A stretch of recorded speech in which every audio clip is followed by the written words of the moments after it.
රේහාන් අලුත් හවුස් එකක් වුණාට රේහාන් කියන්නේ ඔයාලා හැමෝටම හුරු පුරුදු පර්ෆියුම් හවුස් එකකටම සම්බන්ධ පවුලකින් ආරම්භ කරන බ්‍රෑන්ඩ් එකක්.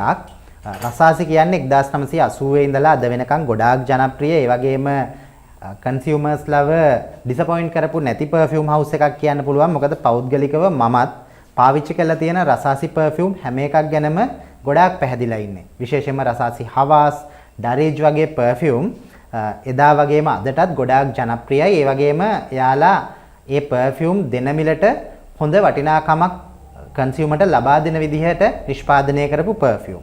ඉතින් රසාසි පර්ෆියුම් බ්‍රෑන්ඩ් එකේ නිර්මාතෘවරයා තමයි අබ්දුල් රසාක් කල්සේකාර් කියන්නේ. මේ කල්සේකාර් පවුලේ හැම කෙනෙක්ම වගේ පර්ෆියුම් ඉන්ඩස්ට්‍රි එකට සම්බන්ධ වෙලා ඉන්නවා. ඉතින් කල්සේකාර් පවුලේ සමාජිකයෙක්ම තමයි කලිඩ් කල්සේකාර් 2024 දී ආරම්භ කරන්නේ මේ රේහාන් කියන පර්ෆියුම් බ්‍රෑන්ඩ් එක.